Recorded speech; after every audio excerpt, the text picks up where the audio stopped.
one of the profitable edtech founders in our country. Mukul Rustagi is the CEO and co-founder of Class Plus, a startup that today is worth 5,000 crore rupees, as well as the Polaris School of Technology. Mukul edtech industry के एक passionate leader है who wants to revolutionize the Indian education sector. हर किसी का job खतरे में है। अभी उस केओस में स्ट्रैटेजी क्या होनी चाहिए? 12th के बाद कौन सी स्ट्रीम चूज करनी चाहिए? नहीं पता होने में कोई शर्म नहीं है। And I tell you that is what happens to majority of the students who crack IIT. अगर कुछ समझ में नहीं आ रहा है तो तुम करके तुम करोगे, कोई ना कोई एक जॉब पक्की हो जाए, या TVF BFISFs में जॉब मिल जाएगा। बिल्कुल सही बात है। The first thing that people should be okay is that if they have gotten rejected, it is one match. यार सचिन ने भी 6 वर्ल्ड कप खेले, आपको भी उतने मौके मिलेंगे।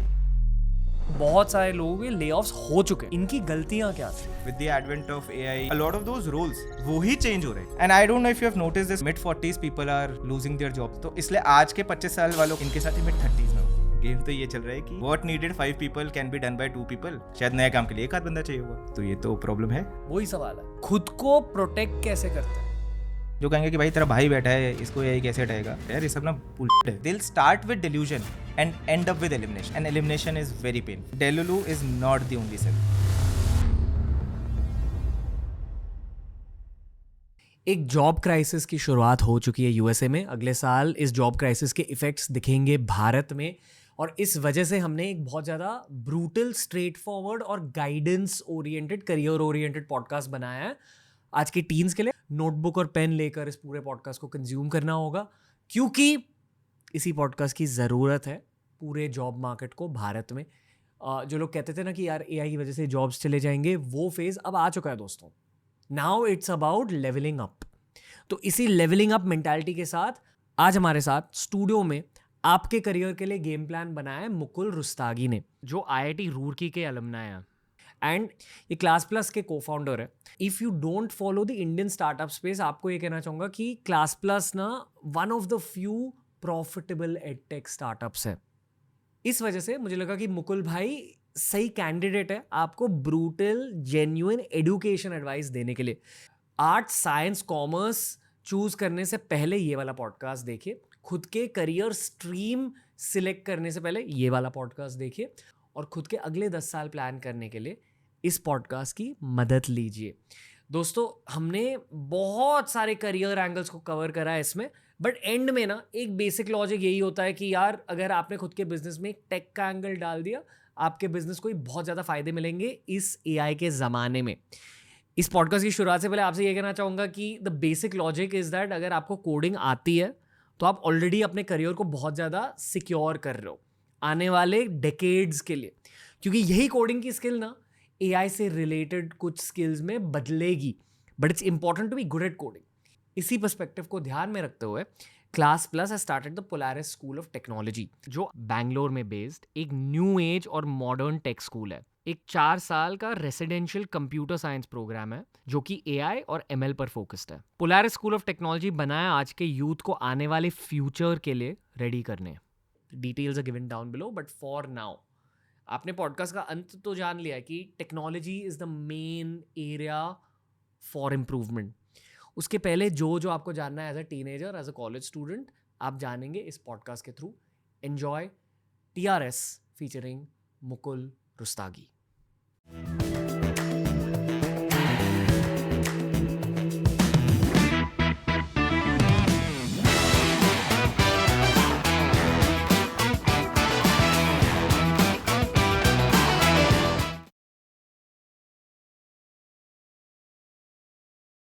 मुकुल भाई, हाय हेलो से पहले सत्य शेयर करना चाहूँगा ऑडियंस के साथ।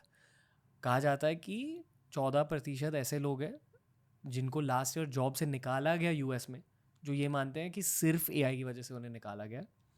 ये भी कहा जा रहा है कि सिर्फ पिछले साल कुछ 7 लाख लोगों के ले ऑफ्स हो चुके हैं, लोग फायर हो चुके हैं USA के जॉब मार्केट में। और आपने मुझे एक और चीज़ बाहर बताई, वो बता दो ऑडियंस को।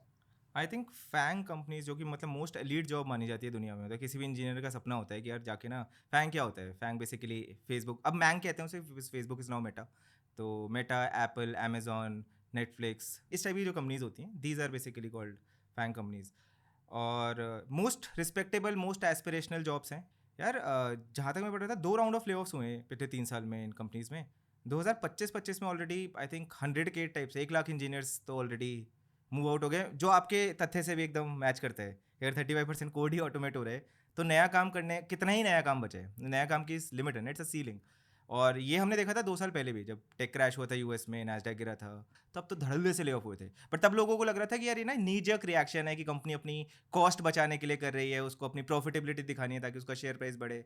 बट गेम तो कुछ और चल रहा है। गेम तो ये चल रहा है कि what needed 5 people can be done by 2 people, और बाकी 3 लोग कितना ही नया काम कर लेंगे। शायद नए काम के लिए एक आध बंदा चाहिए होगा। तो ये तो प्रॉब्लम है। और यहाँ हम सिर्फ कोडर्स के बारे में बात नहीं कर रहे हैं, हर किसी का जॉब खतरे में है। ये ना हिंदी में ऐसे कॉन्वर्सेशंस करना बहुत ज़रूरी है, क्योंकि मैं मानता हूँ, please correct me if you disagree, मैं मानता हूँ कि जो चीज़ें यूएसए में होती है 1 साल बाद भारत में होने लगती है। जनरली मीडिया वाइज तो यही होता है, पर मेरा ये मानना है कि हर इंडस्ट्री में यही होगा। तो आने वाले 1 साल में, एज इन 2026 के पर्सपेक्टिव से आज बहुत सारी बातें होंगी, स्पेशली स्टूडेंट्स के लिए। पर जो लोग यंग प्रोफेशनल्स हैं उन्हें भी बहुत कुछ सीखना पड़ेगा। आज के पॉडकास्ट के थ्रू हमने इतने सारे एजुकेशन बेस्ड पॉडकास्ट बना दिए हैं, जहाँ हमने अपस्किलिंग के बारे में बात करा है, ये बताया है कि अरे एआई के लिए कैसे प्रेप करते हैं वगैरह। बट ऑनेस्टली जो जॉब क्राइसिस अब दुनिया में चल रही है, ये एक बहुत केओटिक सिचुएशन है वर्किंग प्रोफेशनल्स के लिए। अभी उस केओस में गेम प्लान कैसे बनाए, स्ट्रैटेजी क्या होनी चाहिए, आई होप कि इस पॉडकास्ट के अंत तक ऑडियंस को वो पता चले। आप कुछ कहना चाहेंगे? नहीं, आई थिंक ये बहुत ज़रूरी भी है, बिकॉज 90% यूथ के दिमाग में जो करियर की डेफिनेशन होती है ना, वो ये होती है, वो ये सोचते हैं कि बस मैं एक जॉब चले जाऊँ, एक अप्रेजल बन जाए, एक टाइटल बन जाए, उसके बाद तो लाइफ सेट है। लाइफ सेट होती नहीं है। तो career is a 20 year sprint. Sprint भी नहीं है, मैराथन है actually. And unlike a lot of other professions, अगर आप क्रिकेट की बात करोगे, बॉलीवुड की बात करोगे, या लेट्स से आर्टिस्ट की बात करोगे, ये इन सबका ना करियर फाइनाइट होता है, मतलब 10-15 मतलब 20 साल तक चला जाएगा। बट जो एक नॉर्मल पर्सन का एक क्या कहते हैं, जो अपनी डेली बेसिस पे रोजी रोटी कमाते हैं, उसका करियर 40 साल का होता है। तो और अब वो ये सोचेगा कि यार मैं तो सिर्फ करियर के बारे में वही काम करूंगा जो मेरे को पहली जॉब मिल जाएगी। अब वो फिर वो ऐसे ही होगा कि एक जॉब 40 साल तक चलती रहेगी, जो हम सबके पेरेंट्स ने किया है। बट फिर उस पर इनफाइनाइट ग्रोथ नहीं होती, बिकॉज कैपिटलिज्म है, इन्फ्लेशन है, आपकी टेक्नोलॉजी चेंज हो रही है। तो आई थिंक सबसे पहली चीज़ तो मतलब जो भी सुन रहा है ना, उसको ये रियलाइज कर लेना चाहिए that a professional career is the longest sport that any human plays in life, and it's at least a 30-40 year sport, unless कि until आप कोई ऐसा काम कर दो कि यार 10 साल बाद आपको काम करने की जरूरत ही ना पड़े। बट उसके लिए फिर आपको डिस्प्रोपोर्शनेट रिस्क लेना पड़ेगा। उसके बारे में और आपको बात करेंगे कि वो रिस्क भी कैसे लेते हैं। ठीक है, तो टीनेजर्स के लिए एक गेम प्लान सेट कर देते हैं, पर उस गेम प्लान के बारे में बात करने से पहले आप 91 बॉर्न हो, हाँ जी, मैं 93 बॉर्न हूँ। बिल्कुल। हमारे जितने भी दोस्त अभी जो यूएस में गए हैं मास्टर्स के लिए, फिर मास्टर्स के बाद जॉब करा, खूब पैसे कमाए, अब उनमें से बहुत सारे लोगों के ले ऑफ्स हो चुके हैं। बिल्कुल। और ये सारे स्मार्ट लोग हैं, केपेबल प्रोफेशनल्स हैं। इनकी गलतियाँ क्या थी, ये समझाइए। यार तो मैं बताता हूँ लोग जाते क्यों थे बाहर। तो हर कोई चाहता है कि यार 5-6 साल बाद मेरी ना क्वालिटी ऑफ लाइफ बहुत स्ट्रांग हो। अब क्वालिटी ऑफ लाइफ बड़ा जेनरिक वर्ड आ जाता है, but quality of life is a function कि यार आपकी लोकेलिटी कैसी है, आपके सराउंडिंग्स कैसे हैं, आपकी इनकम कैसी है, आप जिस कंपनी में काम कर रहे हो वहाँ पे प्रॉस्पेक्ट्स कैसे हैं, अगर आपको कुछ करियर मूव करना है तो वहाँ की जॉब इकोनॉमी कैसी है, फिनेंशियल स्टेबिलिटी कितनी है। अब ये सब मिला के 90s में क्या होता था, 90s में कहा जाता था that IITs are a ticket to US. उसके बाद आप कहीं भी जाके यूएस की यूनिवर्सिटी में अप्लाई करो। यार देखो, इंडियंस के ना एक चीज़ तो बहुत सही है, Indians are best for sure only at hard working. ठीक है, आप देखो ना आज के डेट में भी यूएस की मोस्ट टेक कंपनीज के जो सीनियर एग्जीक्यूटिव्स हैं या चेयरमैन्स हैं या फिर सीईओज हैं, वो कौन है? इंडियंस हैं। एंड वो ज़रूरी है क्योंकि उस पॉइंट पे जाके मतलब उस लेवल ऑफ हायरार्की में आपकी सिर्फ इंटेलिजेंस या आपकी स्पार्क या क्रिएटिविटी मैटर नहीं करती।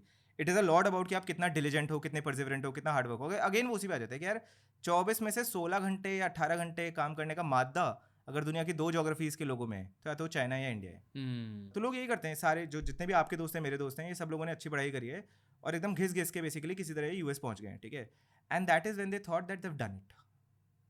दे थॉट कि अब मैं यहाँ पे आ गया हूँ, अब मेरी लाइफ सेटल्ड है, यहाँ पे ग्रेट टेक्नोलॉजी है, यहाँ पे ग्रेट एक्सपोजर है, यहाँ पे ग्रेट अपॉर्चुनिटीज़ हैं। बट अब हो क्या रहा है with the advent of AI या technology involvement, a lot of those roles जिनमें वो काम करने गए थे वो ही चेंज हो रहे हैं। तो इट्स लाइक यार स्पोर्ट ही चेंज हो गया। तो अगर टेस्ट क्रिकेट से क्रिकेट आईपीएल में मूव कर गया है या 2020 में मूव कर गया है, तो आप चाहे टेस्ट क्रिकेट के कितने भी अच्छे प्लेयर हो, आप जब आईपीएल चलेगा तो आपकी बोली सबसे ऊपर नहीं लगेगी. Vice versa is also not true. तो then you have to choose कि मैं कौन सा स्पोर्ट खेल रहा हूँ, मैं टेस्ट क्रिकेट खेल रहा हूँ या आईपीएल खेल रहा हूँ, वो भी आप आज डिसाइड कर सकते हो. बट जैसे ही मैंने आपको पहले बोला, अगर आप ये सोचो कि अकेले 10 साल तक कौन सा स्पोर्ट खेलना है, तो आपको बहुत ईजिली दिख जाएगा कि यार 10 साल में तो लोगों को T20 ही खेलना है. And I think that is what is happening कि यूएस में भी ना वो जो टेक्नोलॉजी का स्पोर्ट है या अदर करियर के स्पोर्ट्स हैं, दे आर वो ना बहुत तेज़ी से इवॉल्व हो रहे हैं और टैलेंट उतना तेज़ी से इवॉल्व हो नहीं पाता. And as a result basically demand and supply है, अल्टीमेटली चेंज करना पड़ता है या तो अपनी जॉब या फिर अपना करियर, और कई जगहों पे अपना देश चेंज करना पड़ता है. तो ये हो रहा है. मेरे भी काफ़ी सारे दोस्त हैं जो यूएस गए हैं, आना नहीं चाहते थे, अब आना पड़ रहा है. एक और ट्रेंड है हमारे एज ग्रुप में कि बहुत सारे लोग फिर से कॉलेज जा रहे हैं. There is an education wave again, और ये वेव भी भारत में आएगा अब. बिल्कुल. पहले तो इसके बारे में बात करना चाहूँगा. दूसरा सवाल ये है कि अभी एक भारतीय स्टूडेंट की मेंटालिटी क्या होनी चाहिए? यूएस को टारगेट करना चाहिए एज अ पॉसिबल डेस्टिनेशन, या दुबई को टारगेट करना चाहिए, या भारत में रहकर ही कुछ बिल्ड करना चाहिए? तो यार दूसरे वाले क्वेश्चन से स्टार्ट करते हैं. तो you do whatever in life you want to be, as long as तुम उस स्पोर्ट के टॉप 1% में आ सकते हो ना, तो फिर मैटर ही नहीं करता कि तुम कौन सी ज्योग्राफी में हो. मैं कह रहा हूँ तुम तबला बजाओ, कोई फर्क नहीं पड़ता जिंदगी में. बट अगर तुम दुनिया के टॉप 1% तबला आर्टिस्ट में आ गए ना, तो भी you will make a great career for your self. आप ना पेंटिंग करो, कोई फर्क नहीं पड़ता, बट आप दुनिया के टॉप 1% पेंटर्स में से आ जाओ. आप पॉडकास्ट करो, बट आप दुनिया के टॉप 1% पॉडकास्ट में आओ, आपका पॉडकास्ट चलेगा, राइट? तो I think it is less about कि ज्योग्राफी वोग्राफी से फ़र्क ही नहीं पड़ता. पॉइंट है कि आपको ना एक स्पोर्ट चूज़ करना है. यार देखो, ओलंपिक की हिस्ट्री में अगर आप देखोगे ना, तो हार्डली ऐसे एथलीट्स होंगे जिन्होंने मल्टीपल स्पोर्ट्स में मेडल जीते. Power focus, it is called power law.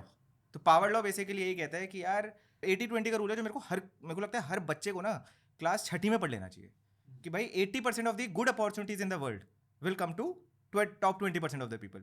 किसी भी कंपनी में आप देखोगे वहाँ पे भी 80-20 चलता है, कि जो टॉप 20% लोग हैं ना, वही 80% क्रिएटिविटी या फिर एडवांसमेंट कर रहे होते हैं. तो आई थिंक वो ज्योग्राफी का फैक्टर कम है. पॉइंट ये कि आप अपने लिए ना करियर क्या चूज़ कर रहे हो.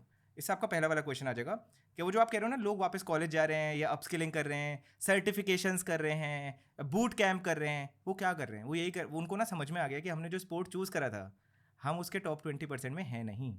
तो that is why they are reinventing themselves, कि ताकि मैं जो भी स्पोर्ट खेल रहा हूँ लाइफ में, क्या मैं उसके 20% में एलिजिबिलिटी कर पाऊँ या नहीं कर पाऊँ. तो करियर के पहले 10 सालों में क्लैरिटी आ चुकी है, and based on technological advancement ये पता चला है कि अच्छा ठीक है, अब ये तो जॉब गया, पर ये शायद एक नया जॉब बन सकता है. मेरे को लगता है आधे लोगों को क्लैरिटी भी नहीं आई है, उनको बस रियलिटी समझ में आ गई है.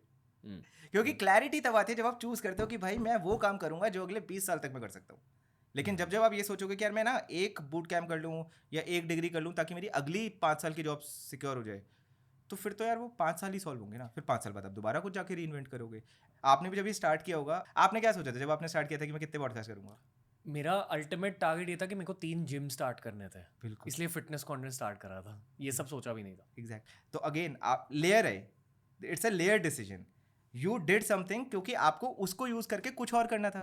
बट मैं प्रिटी श्योर हूँ आपने ये नहीं सोचा होगा कि यार चलो मैं फिटनेस का कंटेंट स्टार्ट करता हूँ और मेरी कल रील वायरल हो जाएगी तो 5 मिनट व्यू आ जाएंगे, फिर अच्छा लगेगा. But if you don't have a goal long enough, then when you get that instant gratification or a societal validation, then what do you do next? Then you are lost. And I'll tell you that is what happens to majority of the students who crack IIT. मैंने खुद IIT 2009 में clear किया था, और कोई शर्म नहीं है मेरे को बोलने में कि मैं फर्स्ट ईयर में बिल्कुल लॉस्ट हो गया था. क्योंकि यार वो था कि यार 2 साल से ना सिर्फ एक ही सपना देखा था कि यार IIT करना है, IIT करना है, IIT करना है, IIT करना है, IIT करना है, IIT करना है. अब जब मैं पहले साल वहाँ पे पहुँचा तो मैंने सोचा अब क्या करना है. पता ही नहीं, मंजिल थी पाली, अब नेक्स्ट क्या करना है. तो गेम सारा वो है कि यार जितने भी आप बच्चों से आज के डेट में बात करोगे ना, उनका गोल बहुत शॉर्ट लिव्ड है.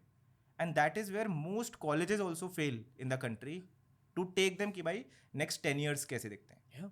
ये ना मुझे 10 साल पहले भी लगता था जब मैं खुद कॉलेज में था कि यार ठीक है, एजुकेशन डिग्री तो मिल रही है, बट आई डोंट थिंक मुझे कुछ प्रैक्टिकल सीखने को मिल रहा है. और तब यूट्यूब का कल्चर भी नहीं था. तो मुझे एक्चुअल करियर गाइडेंस मिली एक इंटर्नशिप करने के बाद. मैंने अर्नस्ट एंड यंग में इंटर्नशिप करी. और वहाँ के लोगों से पूछा कि यार क्या करना चाहिए अगर मुझे खुद का बिजनेस खोलना है, is it worth spending time in Ernst and young. मेरे रिश्तेदार कह रहे थे हाँ EY में काम करो, आप बिजनेस सीख लोगे. EY के लोग कह रहे थे नहीं, एक्चुअली बिजनेस करो, फिर आप बिजनेस सीखोगे. बट एक 2025 के लेंस से आई पर्सनली फील कि as guys in their early 30s ये हमारा फर्ज है कि हम टीनेजर्स के लिए, कॉलेज स्टूडेंट्स के लिए एक थोड़ी सी गेम प्लान ओरिएंटेड स्ट्रैटेजी बनाए. तो मैं अब चाहूँगा कि ऑडियंस मेंबर्स नोटबुक पेन लेकर नोट्स ले लें, जो बच्चे अब बिल्कुल. जस्ट अभी कॉलेज में जा रहे हैं. यार तो सबसे पहला डिसीजन जो बच्चा लेता है ना, वो लेता है एट द एज ऑफ 60. उससे पहले चलो वो कौन से स्कूल में पढ़ रहे हैं, क्या कर रहे हैं, वो सब पेरेंट्स ले रहे हैं. Our parents come from a very limited vantage point. They did not have a lot of generation जो उन्हें बता सकें जो हमें आज फर्ज पूरा करना है. ठीक है, उनके पास उतनी रिस्क एपेटाइट भी नहीं थी. और risk appetite is a direct function of the implied security you have. जितना आपका सर्वाइवल सॉर्ट है उतना आप ग्रोथ पे पंट ले सकते हो. बिकॉज कोई भी ना गेम से बाहर नहीं जाना चाहता. मतलब उनको सिर्फ डिफेंसिव बैटिंग सिखाई गई हाँ. थी कि उनकी पूरी जनरेशन इस चीज़ में निकल गई कि यार सर्वाइवल कर लेते हैं so that are next generation which is basically the middle order equivalent, वो जाके बेसिकली आउट परफॉर्म करेगा. बच्चों की ना एजुकेशन एकदम टॉप नॉच होगी. That is what led to the middle class generation in India. कि सारे पेरेंट्स की जनरेशन ने इतना अच्छा एजुकेट कर दिया कि हर बंदे के पास एक स्टेबल जॉब तो है. बट अगर आप कहोगे कि if you rank India by the number of millionaires they have और द बिलियनर्स दे हैव, वो नहीं बना. क्योंकि लोग ना अपना 0 to 1 सॉल्व करते रह गए और 1 to 10 कभी हुआ नहीं. तो एक 16 साल के बच्चे के नज़रिए से आई थिंक पहली मेंटालिटी ये होनी चाहिए कि यार अपने पेरेंट्स की बातों को ना थोड़ा सा फिल्टर डाउन करें. बिल्कुल. थोड़ा सा फिल्टर डाउन. पेरेंट्स कुछ कुछ चीज़ें सही कह रहे हैं, कुछ कुछ चीज़ें गलत भी कह रहे हैं, क्योंकि वो अपने जनरेशन के नज़रिए से आपको एडवाइस दे रहे हैं. बिल्कुल. आई थिंक हर बच्चे को ना बेसिकली कॉलेज में जाके सबसे पहले तो अपने पेरेंट्स को थैंक यू कहना चाहिए. तो जब आप एक बोलते हो ना तो आपके ऊपर भी एक प्राइड आएगी कि यार now I have an opportunity because of my parents. और उसके अगले दिन से ना आप उस अपॉर्चुनिटी को 10x करने के बारे में सोचोगे रैदर देन ये सोचोगे कि यार ये अपॉर्चुनिटी तो है ही. उस नोटबुक पर क्या लिखना चाहिए 16 साल के बच्चे को? सबसे पहले तो इसे लिखना चाहिए कि यार मुझे पता है कि मुझे 10 साल बाद क्या करना है या नहीं करना है. और पता है नहीं पता होने में कोई शर्म नहीं है यार. मुझे तो 3rd ईयर में जाके समझ में आया कि मुझे नंबर करने ट्रेडिंग करने. और फिर मैं ट्रेडिंग करने गया, बहुत मज़ा आया मेरे को 2 साल. बट उसके बाद समझ में आ गया कि यार बिजनेस करने में बहुत है. क्योंकि मेरे को लाइफ में क्या था कि ऑटोनॉमी चाहिए या फिर मेरे को इंडिपेंडेंट क्रिएशन करनी है, मेरे को क्रिएशन करनी है, मैनेजमेंट नहीं करना. तो पॉइंट है, 16 साल का बच्चा है ना, उसे सबसे पहले तो लाइफ में ये लिखना चाहिए कि क्या मुझे पता है या नहीं पता है. अगर उसे पता है तो उसके हिसाब से चॉइसेस लेगा कि भाई मेरे को कौन सी स्ट्रीम चूज़ करनी है. फिर सेकंड लेवल आएगा कि मैं कौन से कॉलेज में जाऊँ. थर्ड आएगा कि मैं किस टाइप के लोगों से मिलूँ. इनफैक्ट रणवीर, अगर लोगों को सही में एजुकेशन का मायना समझना है ना, तो अगर आपको अपनी एजुकेशन सॉल्व करनी है तो आप ना ये डिसाइड करो कि आपको किस टाइप के लोगों से मिलना है. बिकॉज आपको गिटार बजाना ना एक गिटारिस्ट ही सिखा सकता है. तो first rule is do you know what you want to do और not. That's first honest question. And most मेरे ख्याल से 99% एक्चुअली नहीं लिखेंगे. पता है यहाँ यही गेम है. उनकी ईगो उन्हें अलाउ ही नहीं करेगी ये मानने के लिए कि उन्हें नहीं पता है कि उन्हें क्या करना है. क्योंकि पेरेंट्स ने बोला हुआ है कि आपको तो IIT ही करना है. तो उनको तो लगता है हम इसी के लिए ही बने हैं. नहीं तो हमारे भैया थे, उन्होंने सॉफ्टवेयर इंजीनियर करके 15 लाख का पैकेज ले लिया, मैं तो यही करना है. यहाँ 2 भैया की एडवाइस ये है कि ideally you shouldn't know what you want to do. 100%. क्योंकि यू डोंट नो कि AI की वजह से क्या क्या होगा, क्या क्या नहीं होगा. आपको पता ही नहीं कि आप जो करियर है, आप वही वाली बात है, आप टेस्ट मैच खेलना शुरू कर दो, 15 साल बाद फॉर्मेट ही नहीं रहेगा, क्या कर लोगे. ये अब कहने से ना we added confusion to the 16-year-old. ठीक है. तो टू अनकन्फ्यूज द 16-year-old बेसिकली खुद की पर्सनालिटी की क्लैरिटी होनी चाहिए या एक्सप्लोर करना चाहिए दुनिया को, कि ट्राई डिफरेंट इंटर्नशिप्स. ये मैं 100% मेरे को लगता है कि यार सबको ना इंडस्ट्री में जाके काम ज़रूर करना चाहिए. और उसके लिए ना आपको 22-23 साल वेट नहीं करना चाहिए. तो बच्चों को लगता है कि यार मैं तो भी 17 का हूँ, मैं इंडस्ट्री में जाऊँगा तो मुझे छोटा देखा जाएगा, मैं क्या ही करूँगा. क्योंकि थोड़ी इमेज भी ये बना रखी थी कि यार इंटर्न तो पार्टी ऑर्गेनाइज करता है, कॉफ़ी लेकर आता है. यार ये सब ना है. अल्टीमेटली आप जितनी जल्दी इंडस्ट्री में चले जाओगे, आपको ठीक है थोड़े से धक्के पड़ेंगे, थोड़ी पहले दिन आपको बहुत बड़ा आउट ऑफ प्लेस भी फील होगा, आपको ये भी लगेगा कि आपको कुछ नहीं आता. But the journey of finding और journey of getting knowledge starts from the first step of realizing that you don't know, and that is still good. और अगर आपने नहीं भी सीखा तो पता है क्या होगा, आपको लाइफ की सबसे महत्वपूर्ण चीज़ समझ में आ जाएगी, विच इज़ कॉल्ड क्लैरिटी. आप 4 पेंटर के बीच में रहोगे, आपको समझ में आ जाएगा कि मुझे पेंटिंग करनी भी है लाइफ में या नहीं करनी, which is our first step to figure out की. एंड मेरे को लगता है कि the journey of finding what you want to do is not a linear journey. वो जर्नी निकलती है from a lot of stages where you realize what you do not want to do. So step 1 is cancel out. Step 1 is JEE की तैयारी सब करते हैं ना. जे में एक फंडा सिखाया जाता है सिलेक्शन बाय एलिमिनेशन, कि एमसीक्यू क्वेश्चन आ गया है, 4 ऑप्शन है, मुझे आंसर तो नहीं पता बट मैं एक एक ऑप्शन ना काटते जाता हूँ, फिर लास्ट में 1 या 2 ऑप्शन बचेंगे उसमें मैं बेस्ट पॉसिबल. यार वो लाइफ में करना चाहिए. मेरे को लगता है जे की तैयारी हर किसी को करनी चाहिए, नॉट बिकॉज कि वो जेई में जाना है आईआईटी में जाना है. यार वो जिस तरीके के फ्रेमवर्क सिखाते हैं, जिस तरीके की आपकी लाइफ मोल्डरिंग करते हैं, वो जो परसिवरेंस है, वो जो रिगर है, वो बड़ा वैल्यूबल. आई थिंक ये जो फैट पे पैकेजेस मिलते हैं, या जब कोई कहता है कि यार मुझे आईआईटी जाकर हायर करना, they actually hiring because of JEE, not IIT. 100%. कि उस बच्चे ने जेई क्रैक करा है, not the education in those 4 years. आप मेरे को कहो यार, हम लोग जैसे हम कंपनी रन करते हैं, आप मेरे को कहो कि यार एक ये आईआईटी का ग्रेजुएट है जिसने सर लेट से आईआईटी दिल्ली से ग्रेजुएट किया है, या ये एक बच्चा है जिसकी ऑल इंडिया रैंक 500 आई थी बट उसके बाद ना इसने कुछ नहीं किया लेट से, या आईआईटी नहीं गए, या फिर ये खुद कुछ अपना कुछ भी कर रहे थे लाइफ में. I will take it from an employer. मेरे दिमाग में दोनों की जो रिस्पेक्ट और वेटेज वो सेम होगी. जेई प्रॉब्ली घिसाई का एक छापा होता है कि इनसे घिसाई हो पाएगी. 100%. क्योंकि एम्प्लॉयर को चाहिए होता है कि मेरा बंदा आके 15-16 घंटे काम कर ले. जो प्री एआई वाला वर्जन था, आज की डेट में एआई ने वही चेंज कर दिया है. तो आपने देखा होगा बहुत सारे कॉर्पोरेट्स हैं जो अपने लोगों को टाइमिंग पे पिनलाइज करते हैं, या फिर बेसिकली कहते हैं कि तुम्हें 6 दिन आना है, 5 दिन आना है. तो लोग आर्टिस्ट नहीं हायर करते थे पहले, वर्क हॉर्स हायर करते थे. अब जो स्मार्ट एंटरप्रेन्योर्स हैं, जो स्मार्ट कंपनीज हैं, वो आर्टिस्ट हायर कर रहे हैं, वो क्रिएटिव लोग हायर कर रहे हैं. कि भाई कौन है जो कि यार 10 घंटे का काम ना, या मतलब 10 दिन में होने वाली चीज़ ना 2 दिन में कर दे. इसलिए नहीं कि यार और काम करवाने हैं, क्योंकि भाई फिर उसके बाद बाकी 8 घंटे बचेंगे तो वो भी सोचेगा ना मैं और क्या क्या नया कर सकता हूँ. अब जब वो सोचेगा तो उसकी भी लाइफ बेटर होगी, उसका भी होराइजन इंक्रीज होगा और कंपनी भी आगे जाएगी. हार्डवर्क इस जमाने में आपका जॉब नहीं बचाएगा, एफिशिएंसी आपका जॉब बचाएगा. एफिशिएंसी बचाएगा, क्रिएटिविटी बचाएगा, प्रोडक्टिविटी बचाएगा, यही चीज़ें बचाएंगे. One more practical layer on this. 2025 और 26 के कॉन्टेक्स्ट से मेरे ख्याल से the skill to be learned is understanding AI literacy and AI agents. ये 2 फैक्टर्स की वजह से आई थिंक किसी इंसान की एफिशिएंसी बहुत ज़्यादा बढ़ सकती है at the work place. Absolutely यार, बहुत पते का पॉइंट बोला आपने. लगता है हर किसी को ना टूल्स यूज़ करनी चाहिए लाइफ में. तो एआई अल्टीमेटली जीपीटी बोल रहे हो, कोई भी और है क्या, ये टूल्स है. जब आप टूल्स यूज़ करते हो, that is basically the biggest let out of your creativity. कि भाई मैं जीपीटी यूज़ कर रहा हूँ इंग्लिश सीखने के लिए, या मैं जीपीटी यूज़ कर रहा हूँ लोगों के लिए एक ऐसी ऐप बनाने में जो उनको इंग्लिश सिखा सकती है. दोनों चीज़ें ही बहुत अलग अलग हैं, राइट. अल्टीमेटली दोनों लोग अपना अपना काम कर रहे हैं, but some people do way better in life. And the beautiful part about technology as a tool is कि it does not discriminate and differentiate. Technology is the greatest leveler in life. And that is why जब ये parents कहते हैं ना कि यार हम बच्चों को मोबाइल फ़ोन नहीं देंगे, यार आप उनके पंख काट रहे हो. जो भी पेरेंट अपने बच्चों को ये सब टूल नहीं देगा, वो पेरेंट अपने बच्चे के लिए बुरा ही कर रहा है, वो अच्छा तो बिल्कुल. Coming back to the notebook and formula, पहली मेंटालिटी है क्लैरिटी लाओ कैंसलेशन के through, selection by elimination. Second, हो सके तो इंटर्नशिप करो, क्योंकि उससे आप सीखोगे कि आपके स्ट्रेंथ्स और वीकनेसेस क्या है और आप क्या करना चाह रहे हो लाइफ में. थर्ड पॉइंट, एआई टूल्स ज़्यादा यूज़ करो ताकि आपकी एआई लिटरेसी बढ़े और आपकी एफिशिएंसी बढ़े आपके वर्क प्लेस में.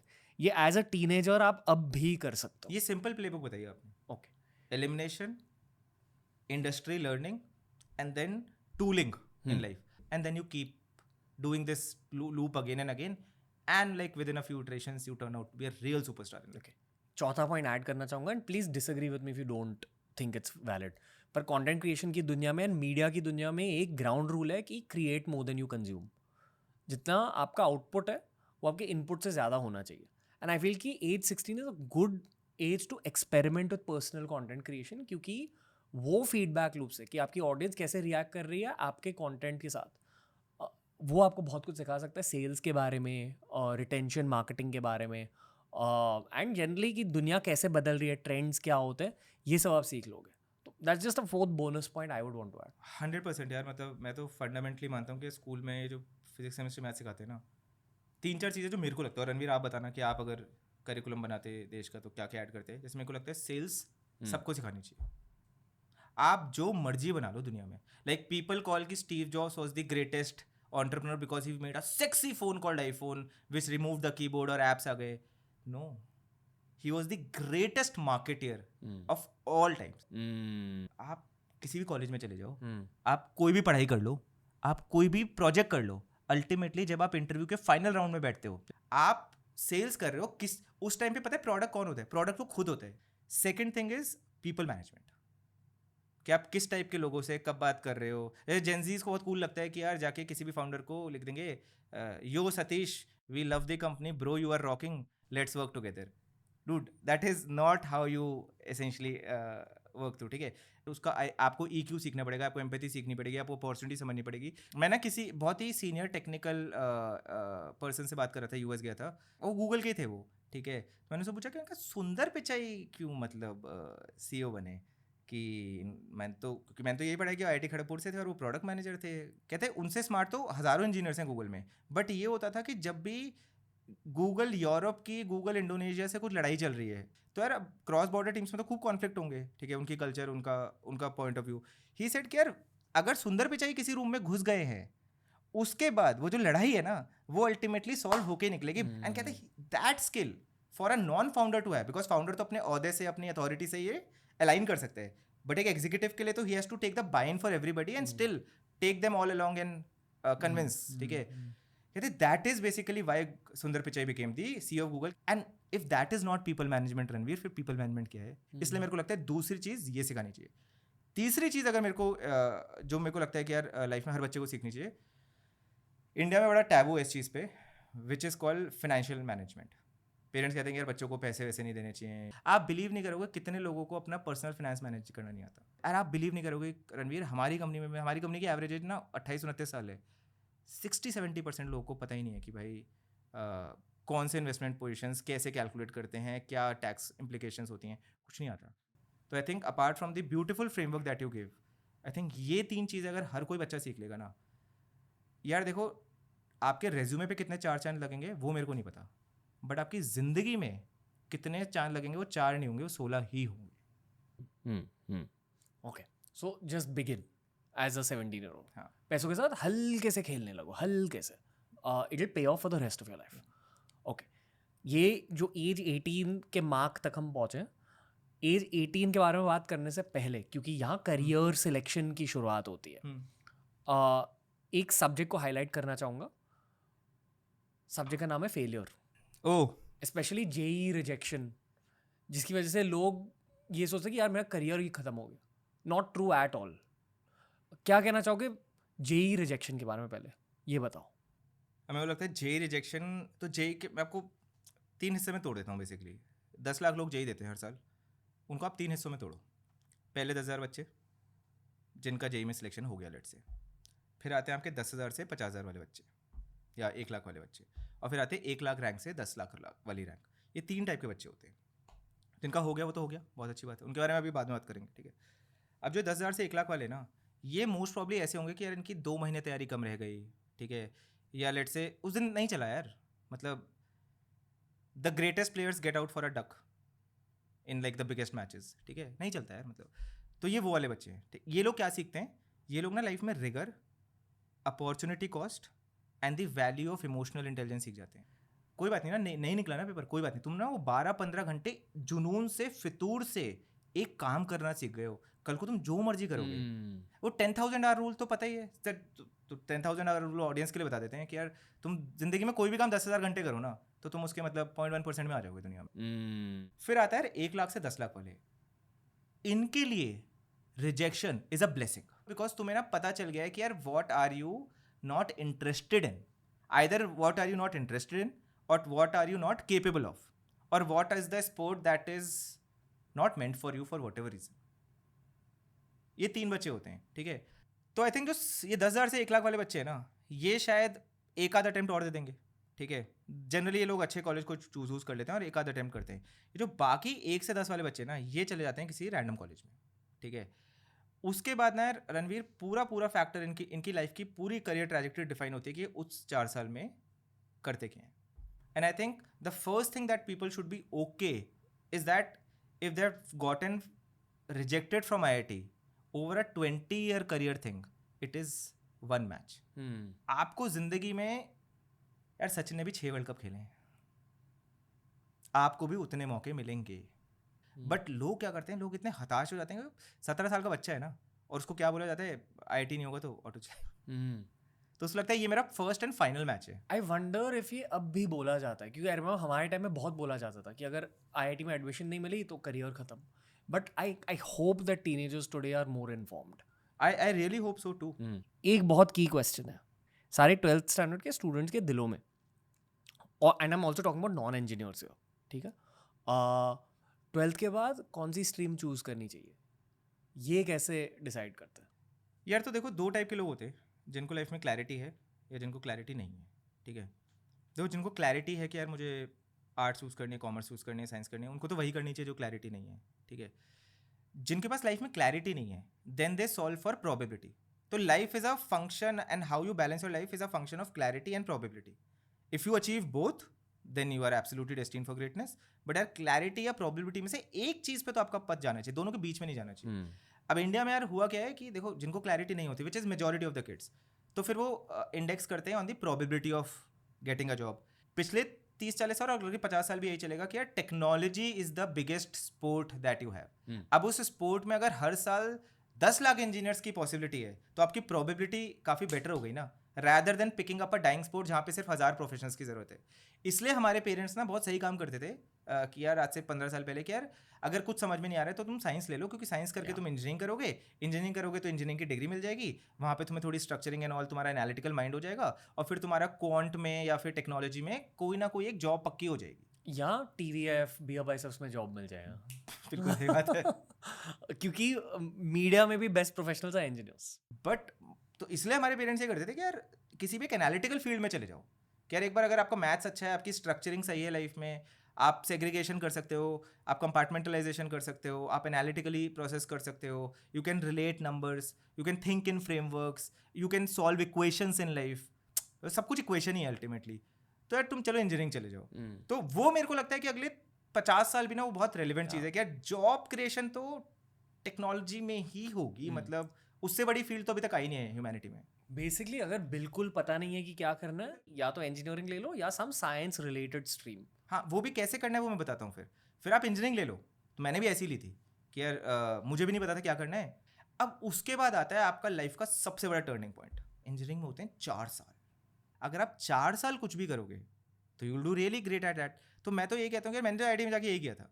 मैंने बहुत सारे क्लब ज्वाइन करने की कोशिश की थी. मैंने सिनेमैटिक्स क्लब भी ज्वाइन किया, मैंने ऑडियो का क्लब भी ज्वाइन किया, मेरे को लाइटिंग वाइटिंग भी समझनी थी. तो मैंने कहा सारे खेल ना खेल के देख लेते हैं. Let us try all the sports and then maybe we'll figure out. And you have to go with probability and hope in that your probability of picking up the right sport for you is directly proportional to the number of sports you play. आपने भी मतलब अगर आपने fitness करी है, pretty sure आपने engineering में कुछ ना कुछ स्टार्ट कर दिया होगा, या आपका कंटेंट की तरफ अगर एफिनिटी भी है तो शायद आपको वो काफ़ी इंटरेस्टिंग या मतलब हाउ डू आई से इंट्रीगिंग लगता होगा आपको कि भाई ये बढ़िया चीज़, एटलीस्ट आप अपना इंटरेस्ट आइडेंटिफाई कर रहे हो ना. एक बहुत बेसिक ह्यूमन लॉजिक है कि किसी एक्टिविटी करने के बाद अगर आपके एनर्जी लेवल्स हाई हैं, that means that activity is for you. Dopamine है ना. अल्टीमेटली फाइंड आउट कि आपको लाइफ में डोपामीन क्या मिलता है. और जिसको नहीं पता है वो सबसे पहले गूगल करो डोपामीन क्या होता है. अब उसके बाद क्या होगा, कॉलेज में हो सकता है 3 साल में आपको नहीं समझ में आएगा कि क्या करना है, तो फिर से आपकी क्लैरिटी नहीं बनी. अब आप किसके लिए सॉल्व करोगे जब क्लैरिटी नहीं मिल रही लाइफ में, तो किसके लिए सॉल्व करना है? प्रोबेबिलिटी के लिए सॉल्व करना है. और प्रोबेबिलिटी का एक इवेंट क्या आने वाला है, अगले साल आप ग्रेजुएट करने वाले हो, अब आपकी जॉब लगने वाली है. तो फिर आप रिवर्स इंजीनियर कर लेते हो कि किस टाइप की मार्केट में जॉब्स हैं, मैं अभी एनालिटिक्स के लिए, कोडिंग के लिए, जो भी है इस जॉब के लिए तैयारी कर लेता हूँ. फिर से आपने प्रोबेबिलिटी मैक्सिमाइज कर ली, फिर आपकी जॉब लग गई. अब आपको पता है कि 2-3 साल तक तो मैं कर दूंगा. फिर से क्लैरिटी के लिए ऑप्टिमाइज करो. कहीं ना कहीं यार हाथ पैर मारते बंद कमरे में कहीं ना कहीं स्विच दबेगा. वो जिस दिन स्विच दबा आपकी बत्ती जली, और उस दिन से आपकी जिंदगी में ना मतलब it is the most radiant moment that will ever come in your life. Okay, to summarise this full student phase of life, क्योंकि इसके बाद हम करंट जॉब मार्केट के बारे में बात करेंगे, बट ये स्टूडेंट फेज ऑफ लाइफ में बस वो एज 16, 17, 18 के फ्रेमवर्क्स आपको बार बार चलाने हैं खुद की लाइफ में, और फेलियर को कैसे हैंडल करना है वो भी जानना है. बट एडिशनली एक 2025 के पर्सपेक्टिव से मैं एक इनपुट देना चाहूँगा कि जहाँ भी आप अटक जाते हो इस पूरे प्रोसेस में, GPT का यूज़ करो. GPT के $30 लगते हैं महीने के. मेरे को लगता है best ever investment for everybody है. मैं एक प्रॉम्प्ट सजेस्ट करना चाहूँगा ऑडियंस को. जहाँ भी आप अटके हो, GPT को ये बताओ कि आई एम एज डैश, बिल्कुल I think my career is going to be in this dash industry, currently I want to learn this dash skill, therefore can you give me a very detailed game plan to move further, and can you suggest further questions that I can ask you to gain more clarity on where I want to take my career. Also, please know that these are my goals in life. Yeah. I want a family at this age. I want to be living here at this age. I want this kind of a salary at age 35. बस अपने बारे में बताओ, data fill in करो, and then let GPT coach you through the process. In fact और easy कर दो, आप जीपीटी को बस ये बोलो कि यार आप ना मेरे मेंटर, थेरेपिस्ट, काउंसलर, गुरु बन जाओ और कीप आस्किंग मी क्वेश्चंस, और जो भी मैं आंसर देते जा रहा हूँ उसके बेसिस पे आप ही फॉर्मुलेट कर लो कि भाई मेरे मतलब what kind of things do I need to do. तो first ask GPT to deduce what you want to do, and then basically once GPT has deduced, then आप उनसे पूछो कि यार अब आप मेरे को बताओ, आपको मंजिल तो मिल गई, तो पहले मंजिल ढूंढने में इस्तेमाल कर लो, फिर मंजिल जब मिल गई है तो रास्ता ढूंढने में इस्तेमाल कर लो. और अगर आप संतुष्ट नहीं हो जीपीटी के आंसर्स के साथ, तो डीप रिसर्च ऑन करके जीपीटी यूज करो.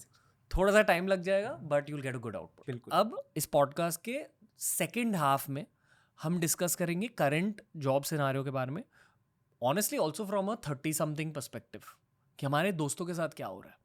क्योंकि कॉलेज के दौरान ना ऐसा लगता था कि जो लोग स्मार्ट है, जो लोग मेहनती है, they will be fine through out life. वैसा नहीं हुआ है because of the unpredictability of technology. Do you think कि इस सेकेंड हाफ की शुरुआत हमें एआई से करनी चाहिए? क्योंकि हमने कुछ एआई के पॉडकास्ट बनाए हैं, अब तक ऑडियंस ये समझे कि टूल्स क्या होते हैं. एक सवाल मैं पूछूंगा एजेंट्स के बारे में कि एआई एजेंट्स क्या होते हैं. क्योंकि जब लोग कह रहे हैं कि एआई की वजह से जॉब्स चले जाएंगे, actually specifically they talking about AI agents. आप झट से समझा सकते हो कि टूल्स और एजेंट्स में फ़र्क क्या होता है? ठीक है यार, तो टूल्स एसेंशियली हो गए कि आप उसको एक इनपुट दोगे और टूल आपको एक आउटपुट दे देगा, एंड देन आपके ऊपर डिपेंड करता है कि आप उस आउटपुट को कैसे प्रोसेस कर रहे हो, कहाँ लेवरेज कर रहे हो, do you even discard it और do you even retain it. But agent is basically जहाँ पे आपने एक टूल को फुल फ्लेजेड रिस्पॉन्सिबिलिटी दे दी है. जैसे आप किसी कॉल सेंटर में कॉल करते हो, आपके पास कोई क्रेडिट कार्ड है, आपने उठा के बेसिकली क्रेडिट कार्ड की टीम को टोल फ्री नंबर पे कॉल किया और वहाँ पे 2-3 टाइप की आपकी प्रॉब्लम्स हैं. बट लेट्स से आपकी छोटी छोटी प्रॉब्लम्स है कि यार मेरे को ना कार्ड का नंबर नहीं मिल रहा, या मेरी एक्सपायरी डेट कब होगी, मेरी यार क्रेडिट कार्ड की लिमिट बढ़वानी है, या फिर मेरे पॉइंट्स नहीं आए. एक टाइप की क्वेरीज ये हो सकती है. ये आप बेसिकली किसी एजेंटिक सॉफ्टवेयर को आउटसोर्स कर सकते हो, which is basically called AI agent. So that is what agents do for you. Agents are a proxy of you who are doing the tasks that are repetitive and redundant or repetitive and boring and they have to be done in a prescribed format. वो आपका agent करता रहेगा. Okay, तो दो चीज़ें कहना चाहूँगा. पहले तो जितने भी फाउंडर्स, बिजनेस ओनर्स मिले, सारे एआई एजेंट ओरिएंटेड सोचने लगे हैं, फिगरिंग आउट कि हम हमारी कंपनी की प्रोडक्टिविटी कैसे बढ़ाएं. मोस्ट लाइकली एआई एजेंट से प्रोडक्टिविटी बढ़ाएंगे, but at the same time AI agents की डाउन साइड ये होती है कि लोगों के जॉब्स चले जाएंगे. तो ये AI will replace job, it's down to AI agents. AI agents या तो आप खरीद सकते हो, या तो आप इन हाउस डिज़ाइन और बिल्ड कर सकते हो, जो बहुत सारे लोग कर रहे हैं. अलग अलग पर्पसेस होते हैं, बट इफेक्टिवली 3-4 लोगों के जॉब साथ में चले जा सकते हैं एक एआई एजेंट की वजह से, क्योंकि वो ज़्यादा प्रोडक्टिविटी, ज़्यादा एफिशिएंसी के साथ वहीं काम कर पाएगा. तो यार 3 चीज़ें होती हैं किसी भी एजेंट को जो एआई के टूल को डिफाइन करती हैं. एक आती है आपकी प्रोडक्टिविटी, बिकॉज ह्यूमन की ना कैपेसिटी है, like they can't operate at the same potential for a long period of time. वो productivity with time is a declining curve, right. तो एआई टूल्स के साथ वो इशू नहीं है, they can operate at the same productivity for a longer time. Secondly, productivity increasing in a tool वो far easier than a human. मतलब वो 2 हफ्ते 3 हफ्ते में आप उसको इटरेट करके plus AI also keeps learning from data. ठीक है, तो उसकी प्रोडक्टिविटी कांस्टेंट भी रहती है, विद टाइम वो प्रोडक्टिविटी इंक्रीज भी होती है. एंड थर्डली, मोस्ट केसेस में it is also cheaper than a humans cost. तो मैं तो ये मानता हूँ यार, जो भी आप जॉब करते हो, आप अपनी जॉब में ना 3 टाइप के काम करते हो. या तो आप क्रिएटिव काम करते हो, you are thinking something which has never been done. ठीक है, या आप मैकेनिकल काम करते हो कि जो आप करते जा रहे हो रोज आके वही करना है, रोज 5 कस्टमर को कॉल करना है, रोज उनको ये चीज़ करनी है. And third is basically optimising कि यार मैं सेम ही काम करूंगा बट मैं लेसर कॉस्ट पे या लेसर रिसोर्सेज में लेसर टाइम में करूंगा. ये जो सेकंड और थर्ड है ना, ये तो खतरे में है. तो बाकी जो आपका बचा क्रिएटिव काम, आपकी अगर जॉब बचेगी तो सिर्फ उन्हीं चीज़ों पे बचेगी, बाकी सब then it is a matter of when not an if. वो जो 2 गोले बनाए हैं उन्हें लेकर जीपीटी में भर दो और जीपीटी से ही डीप रिसर्च ऑन करके ये पूछो कि what AI tools and agents are currently available, जिसकी वजह से ये सारे काम हो सकते हैं. एग्जैक्ट. और सीधे पूछो how can we do it better, faster and at a cheaper cost. जो दुनिया के सबसे बेस्ट प्रोफेशनल्स हैं यही कर रहे हैं. पर अभी इसी प्रॉब्लम को देखने के 2 नज़रिए. एक 22 साल का स्टूडेंट इसी प्रॉब्लम स्टेटमेंट को देखकर एक्चुअली एक्साइटेड हो रहा होगा कि यार wow, a professional life full of AI agents, I will only have to do creative work. But हमारे एज के लोग इसी प्रॉब्लम स्टेटमेंट को देखकर ये सोच रहे होंगे कि यार शिट, मेरा जॉब तो चला जाएगा, या मैं इम्प्रूव कैसे करूँ. And at this point of the podcast मैं ये भी मेंशन करना चाहूँगा कि अमेरिका में जॉब क्राइसिस के साथ साथ एक और ट्रेंड शुरू हो चुकी है कि हमारे एज के लोग और हमारे से बड़े लोग वापस कॉलेज जा रहे हैं, वापस चीज़ें सीख रहे हैं, वापस हायर एजुकेशन चेज कर रहे हैं मास्टर्स करने के बाद. यार लोग वापस क्यों जा रहे हैं? लोग वापस इसलिए जाते हैं जब उनको रियलाइज हो जाता है कि what has bought them so far will not take them further ahead. तो यार देखो, एजुकेशन ना 2 तरीके से देखी जा सकती है. चलो इसको थोड़ा और वाइडन कर देते हैं, और ये हर किसी के लिए एप्लीकेबल है जो मैं फ्रेमवर्क दूंगा. या तो एजुकेशन आपका इन्वेस्टमेंट है. इन्वेस्टमेंट वो होता है जो आपको आज से बेटर करियर, जिस भी आप करियर में हो, जिस भी आप जॉब में हो, उससे आप 3 गुना बेटर कैसे जाना चाहते हो, अगले 10 साल में 5 गुना कैसे जाओगे, वो होता है बेसिकली आपका इन्वेस्टमेंट एजुकेशन. और फिर होता है एक इंश्योरेंस एजुकेशन विच सेज कि यार जो भी मैं आज काम कर रहा हूँ, क्योंकि इस काम की एक्सपेक्टेड प्रोफिशिएंसी बढ़ती जाएगी, तो मेरे को इन्फ्लेशनरी अपने आप को अपडेट करते रहना है so that my job is saved.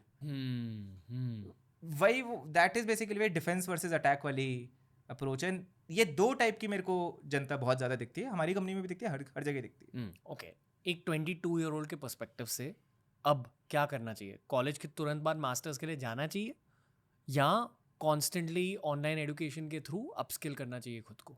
मैं तो कह रहा हूँ कहीं नहीं जाना चाहिए. सबसे पहले इंडस्ट्री में जाओ यार.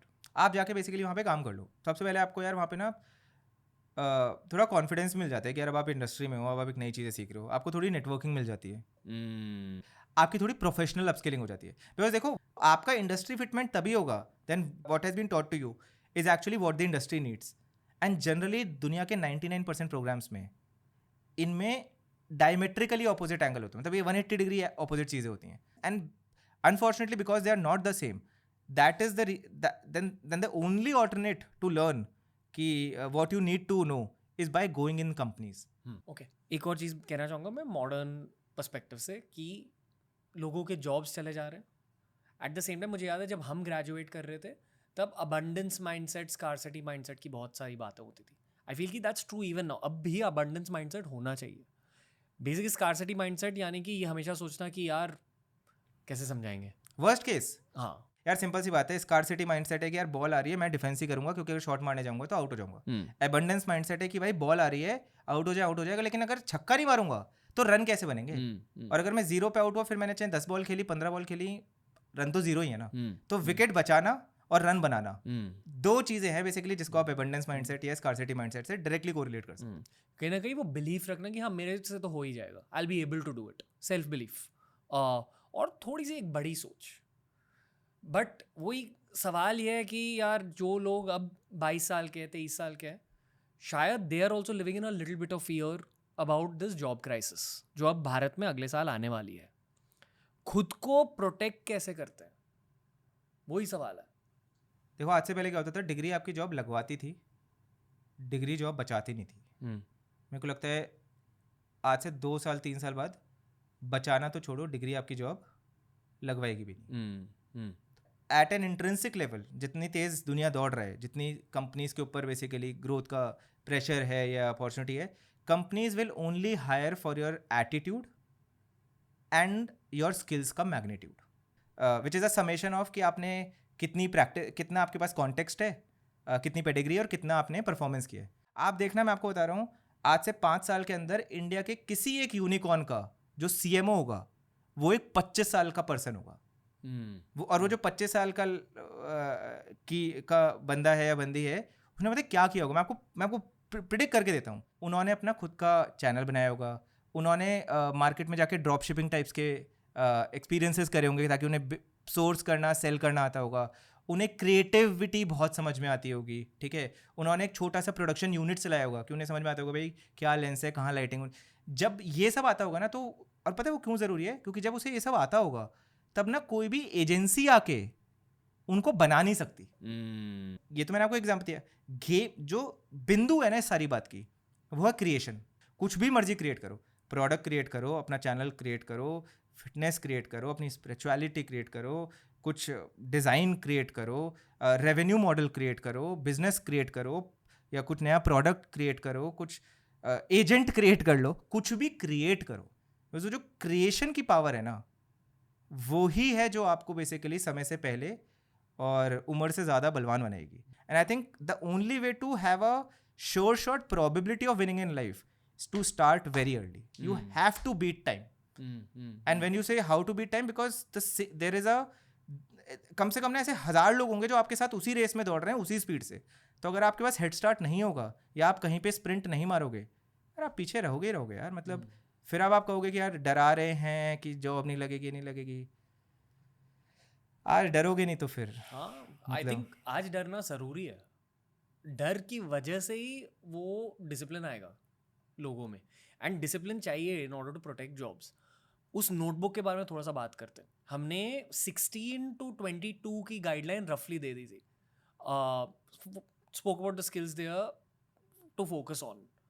ठीक है, ये 22 to 25 के एज ब्रैकेट में जहाँ एनर्जी लेवल्स बहुत हाई है, मैं ये कहना चाहूँगा कि start creating. Absolutely start creating. I think कि अगर क्रिएटिविटी की ये स्किल पर काम करना है तो झट से क्वांटिटी के साथ कंटेंट बनाओ, रिलीज करो और लोगों को समझो कि आपने कुछ सोचा, करा, रिलीज किया, ऑडियंस ने कुछ कहा, फिर आप हल्के से डायरेक्शन बदल देते हो. और जितना आप झट से ये करोगे उतना दूर आपका करियर जाएगा. That's been the case for the last 5 years, at least in the world of business and definitely in the world of content creation. तो इसके लिए तो सिंपल 3 स्टेप्स फॉलो करने हैं हर किसी को. First build, secondly learn and third iterate. जय भाई जो आपने कहा कि यार खूब सारा बिल्ड करो, कम बिल्ड करना है कम करो, ज़्यादा बिल्ड करना है ज़्यादा बिल्ड करो. उसके बाद लर्न करो. लर्न कैसे आएगा आपका? फीडबैक लूप से. फीडबैक लूप कैसे आएगा कि जो भी आपका पोटेंशियल कस्टमर है, अब अगर आप लेट से कंटेंट बनाते हो तो आपका यूज़र होगा. अगर आप एक जॉब में काम करते हो तो आपका कस्टमर मोस्ट प्रॉब्ली आपकी टीम या फिर आपके बॉस या फिर आपके एक्चुअल पेइंग कस्टमर्स हैं. ठीक है, तो फिर उनसे जाके बात करो, लर्न करो. मतलब हो सकता है आप बिरयानी बना के बेच रहे हो बट आपके मोहल्ले में सबको खाने लड्डू हैं यार. मतलब तो आप चाहे कितने मर्जी अच्छे बिरयानी बनाओ, फर्क ही नहीं पड़ता. ठीक है, ये नहीं मतलब ये हमारा एजुकेशन सिस्टम नहीं सिखाता. हमारा एजुकेशन सिस्टम सिखाता है कि भाई ये गोल पॉइंट है, कितनी जल्दी दौड़ सकते हो इस पर. अरे बट वो गोल पॉइंट शायद चेंज हो गया है. जब आप पेनल्टी लेते हो फुटबॉल में तो आप कभी ये सोच के नहीं जाते हो कि मैं किस साइड गोल मारूंगा. या आप देखते रहते हो ना कि गोल की चकदे का लास्ट सीन है ना कि यार यह लाई इधर मारेगी, यह लाई इधर मारेगी. And that is how you have to decide कि भाई at what point do you move. Basically हर जॉब में 2025 से लेकर एटलीस्ट 2030 तक हम सबको ये समझना है कि एक इंसान का दिमाग कैसे बदल रहा है. फॉर एग्जाम्पल, जो शॉर्ट कंटेंट ने हमारे अटेंशन स्पैन्स के साथ करा, इसी टाइप का एक और चेंज आ रहा है अब because of the AI wave. आने वाले 1-2 साल में हर कोई ChatGPT यूज़ करेगा. बिहेवियरल पैटर्न्स बदलेंगे, जिस तरह से लोग इन्फॉर्मेशन कंज्यूम करते हैं वो भी बदलेगा. मेरे को उस पर लगता है कि यार देखो अगेन ना लर्निंग 2 काइंड की होती है. ठीक है, एक होती है हॉरिजॉन्टल एजुकेशन. ठीक है, where you are more like a generalist in everything. कि यार मेरे को ना एरोस्पेस के बारे में भी थोड़ा सा पता है, मेरे को बोटानिकल्स के बारे में भी थोड़ा पता है, मेरे को जूलॉजी के बारे में भी थोड़ा सा पता है, मेरे को ट्रैवल के बारे में भी थोड़ा सा पता है.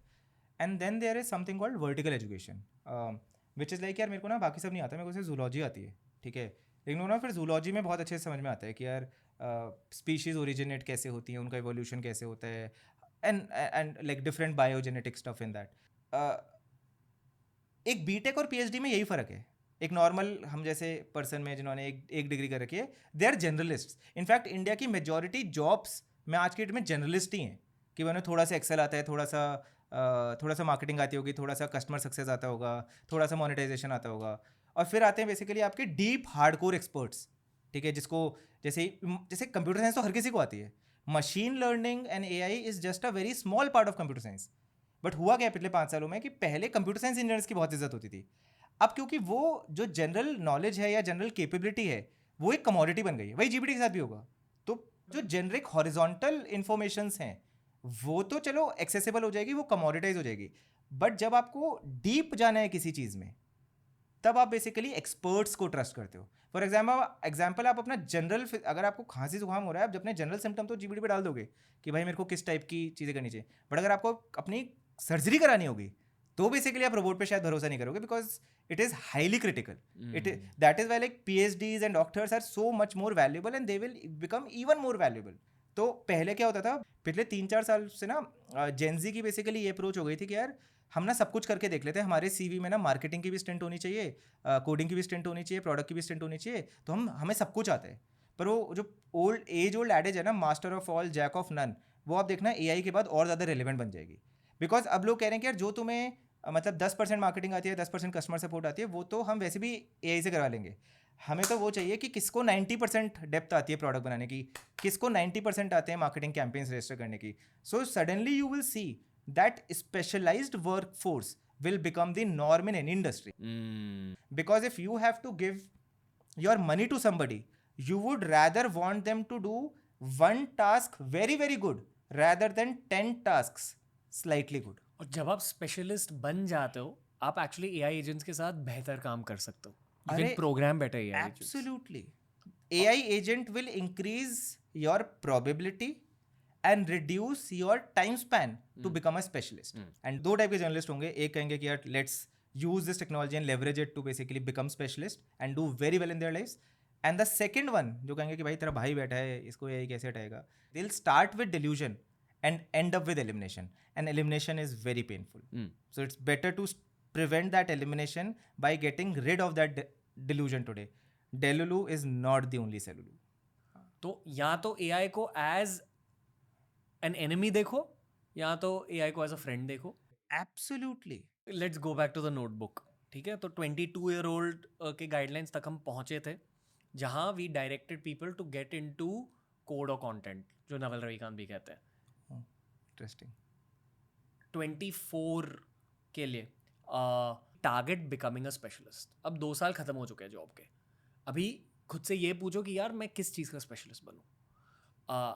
सेकेंड पॉइंट, AI एजेंट्स के बारे में जानो और AI एजेंट्स के साथ मिलकर काम करो और खुद का करियर आगे बढ़ाओ.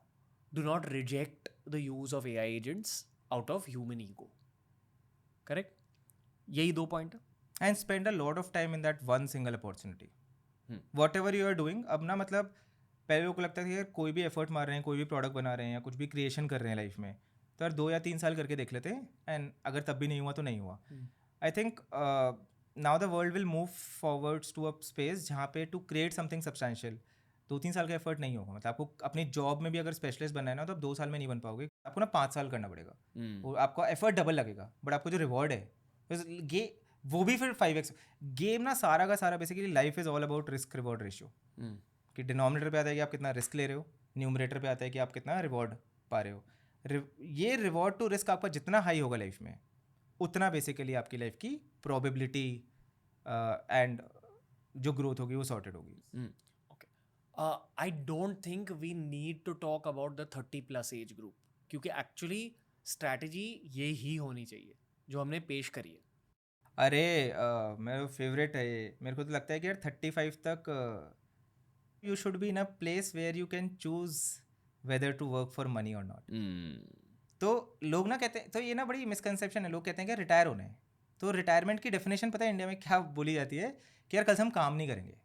Retirement is not the goal, optionality is the गोल.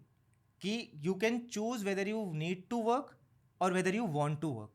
जितनी ज़्यादा ऑप्शनैलिटी आप क्रिएट करोगे उतनी जल्दी you will start doing what you want to do rather than what you have to do.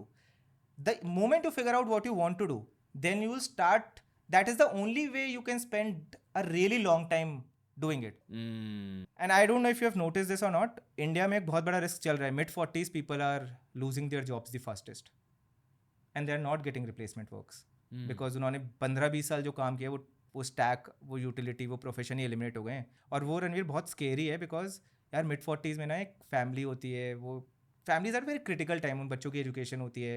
It is the single biggest differentiator of a phase where which decides the orbits of the generation.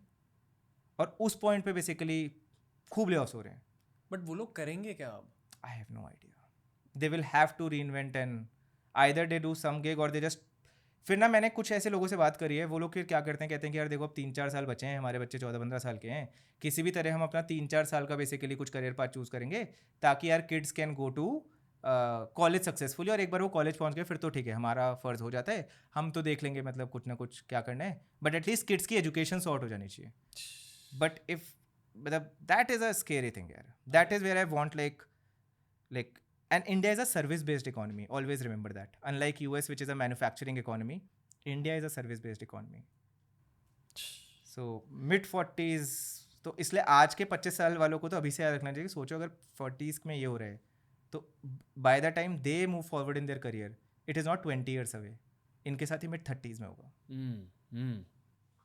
यार AI से related मैंने एक चीज़ जानी है कि जितनी ज़्यादा अच्छी आपकी प्रॉम्प्ट इंजीनियरिंग की स्किल होगी उतने ही अच्छे से आप AI को यूज़ कर पाओगे खुद के जॉब में, खुद के बिजनेस में वगैरह.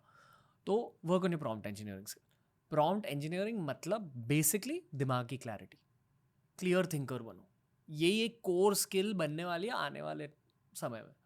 तो शायद वो लोग जिनका जॉब छोटा है जो मिड 40s में, प्रॉम्प्ट इंजीनियरिंग के साथ खेलने लगो. बिल्कुल. अब that should be the first step. It is the new piano. New piano. ChatGPT is the new piano. Or the new guitar, whatever you find sexier. या तो कंटेंट क्रिएशन स्टार्ट कर लो. कुछ भी क्रिएशन करो सर, लाइफ में कुछ भी create करो यार. ओके, एक आखिरी सेक्शन है. इस सेक्शन के बारे में बात करना ज़रूरी है. ये मेरा खुद का भी एक सवाल है. मैंने ये नोटिस करा है कि अगर किसी को कोडिंग की स्किल आती है, इवन इन टुडेज डे ने जहाँ कोडिंग को ग्रेजुअली AI के थ्रू रिप्लेस किया जा रहा है, फिर भी कोडर्स की एक नीड होती है सारे टेक कंपनीज में.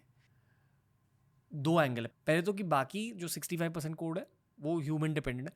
चलो even it drops to 40-30, there still be some element of human input. But I feel कि अगर आपने एक बार कोडिंग सीख ली ना, you can transition to other tech careers more easily. Correct. तो ये एक बहुत अच्छा सेफ गार्ड हो सकता है. But coding takes a little time to learn. But do you think it's still a high value skill?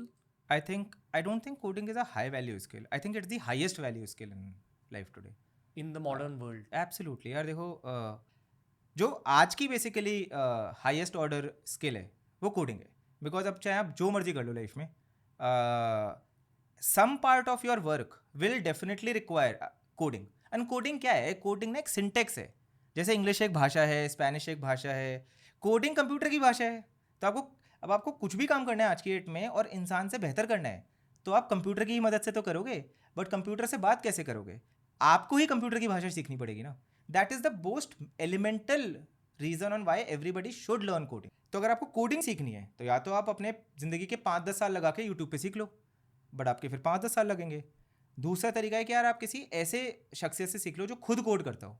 अब वो कौन होता है? वो होता है आपका सॉफ्टवेयर डेवलपर. तो आइडियली अगर आपको कोडिंग सीखनी है तो आपको तो एक सॉफ्टवेयर डेवलपर से सीखनी है ना. अब वहाँ आ गई है प्रॉब्लम कि इंडिया के मेजॉरिटी इंस्टीट्यूशंस में जो फैकल्टी आपको पढ़ा रहे हैं उन्होंने क्या कभी कोडिंग करी है? और वो दिक्कत है. अगर आपको एक स्पेशलाइज्ड वर्टिकल नॉलेज चाहिए then you should only go in an institution जहाँ पे आपको वो स्पेशलाइज्ड स्किल सिखाई जाती है. और वो स्किल कौन सिखाएगा? Live professionals who are already working in industry, जिनको लाइव इंडस्ट्री मेंटर्स कहते हैं. तो अगर आपको कोडिंग सीखनी है तो आपको एक ऐसे ही टेक स्कूल में जाना है जहाँ की फैकल्टी वो है जो आज भी दिन रात कोडिंग करते हैं. और आज कोडिंग करने का बहुत इंपॉर्टेंट है क्योंकि अगर वो 5 साल पहले भी कोड करते थे तो शायद कोड और सिंटेक्स ही चेंज हो चुका है. क्रिकेट बदल गया सर. तो जब स्पोर्ट बदलते जा रहे हैं तो आपको करंटली मोस्ट रेलिवेंट स्पोर्ट के जो मोस्ट स्किल्ड प्लेयर्स हैं आपको उनसे जाके खेलना सीखना है. तो अगर आपको कोडिंग सीखनी है तो आप लाइव इंडस्ट्री सॉफ्टवेयर इंजीनियर्स, और वो बहुत पावरफुल होते हैं क्योंकि वही लोग कोड करते हैं, वही आज की डेट में रिक्रूट भी कर रहे हैं, वही अपनी कंपनी में जो नया फ्रेश टैलेंट आता है उसको ट्रेन भी करते हैं. तो उससे बेहतर क्या चीज़ है? आप basically you will and up studying from the same people who you will be working with after 3-4 years. Okay Mukul भाई, बहुत ही पेसी, इफेक्टिव और प्रैक्टिकल पॉडकास्ट था ये. मेरे ख्याल से टीनेजर से लेके जो लोग लेट 20s में, एटलीस्ट उनके लिए ये एंड टू एंड पॉडकास्ट है when it comes to career guidance. Any signing off notes, क्योंकि हमने लोगों को बहुत डराया है but at the same time guidance भी दिया आज. नहीं, हमने रामबाण तरीके भी बताए हैं कि डरना नहीं है, डरना ज़रूरी है बट डरना काफ़ी नहीं है. तो डर के आगे जीत के हमने कुछ फ्रेमवर्क्स बताए. बहुत सिंपल सी बात है कि यार अपनी लाइफ में तो क्लैरिटी ले हो, ठीक है. I think easiest way for somebody to build a career tomorrow is कि यार build your career around software engineering. I think it will be the most relevant skill for the next 50 years. तो अगर आपको एक high probability के साथ equally high clarity वाला career चाहिए, ठीक है, या इक्वली हाई रिवॉर्ड वाला करियर चाहिए, तो I think coding can be a great thing. अगर आपको वो नहीं पसंद आता तो then keep on basically finding what really interest you. उसके लिए बेसिकली ठीक है, आप अपने शॉर्ट टर्म गोल्स करते जाओ, चाहे कॉलेज में कुछ नहीं, टेम्परेरी जॉब चाहिए, what ever it is, but keep finding your interest areas. Interest areas कैसे आएंगे? जितना आप क्रिएट करोगे, जितना आप ट्राई करोगे, जितना आप एक्सपेरिमेंटेशन करोगे. बट आइडियली बाय 25 आपको एक क्लैरिटी होनी चाहिए कि मेरे को लाइफ में क्या करना है, and then you basically aim for the best outcome. And I think just keep on doing that. Build, learn, iterate वाला फ्लाईव्हील बार बार चलाते रहना है. And I think learn the skills of tomorrow. And I think computer science and coding is the most relevant skill that one should learn today. Okay. Mukul bhai, thank you. All the best for everything in the near future. I think you're one of the only profitable edtech founders in our country. यार काफ़ी हैं. In fact बहुत सारी education companies profitable हैं, but I think वो ना profitability को बहुत ही एज ए सक्सेस माइलस्टोन देखा जाता है. बट आप अगर ध्यान से सोचो तो बिजनेस चलाने की डेफिनेशन ही वही है यार. और कंपनी का ना प्रॉफिट करना बहुत ज़रूरी है, बिकॉज उसी प्रॉफिट को वो री इन्वेस्ट करके कंज्यूमर के लिए बेटर प्रोडक्ट बना सकते हैं. उसी प्रॉफिट से वो बेसिकली अपनी टीम का ज़्यादा ध्यान रख के उनको ज़्यादा मोटिवेट और उनसे ज़्यादा उनके करियर में ग्रोथ दे सकते हैं. And it's not about us. I think our team is very exceptional, very hard working. उनका भी उतना ही effort and sacrifice. I think founders are over glamorified in India. It is actually like behind every great captain there is a great team who wins the tournament. The captains are just for the presentation ceremony. Okay. I think we have given a 100% solution oriented podcast. So thank you for being with us, Mukul bhai. And Thank you. We'll see you very soon. Namaste. तो दोस्तों ये था आज का बहुत ही ज़्यादा straight forward podcast. I hope you enjoyed it. यार जैसे कि मुकुल भाई ने एंड में बताया, टेक्नोलॉजी सब कुछ है आज के ज़माने में. चाहे आप खेती कर रहे हो या आप एक्टिंग कर रहे हो, हर इंडस्ट्री में टेक्नोलॉजी का बहुत बड़ा रोल अब बन चुका है और यही रोल इंक्रीज़ होते जाएगा. इसलिए अगर आप खुद को ज़्यादा इक्विप करना चाहते हो, हमने एडमिशन लिंक्स नीचे डिस्क्रिप्शन बॉक्स में लिंक कर दिए. मेरी पूरी कोशिश ये रहती है कि इस पॉडकास्ट के थ्रू आपको इंडस्ट्री एक्सपर्ट्स के पर्सपेक्टिव जानने का एक चांस मिले, ताकि आप खुद के करियर को ज़्यादा सरलता से शेप अप कर सके. बताइए ये पॉडकास्ट कैसा लगा, और ये भी बताइए कि अगली बार करियर डोमेन से कौन से रिलेटेड टॉपिक्स हमें कवर करने चाहिए TRS पर. दिस वॉज मुकुल रुस्तागी भाई. उनके भी हैंडल्स हम लिंक कर देंगे डिस्क्रिप्शन बॉक्स में. But until next time, from Ranveer and the team, thank you for listening in. See you very soon.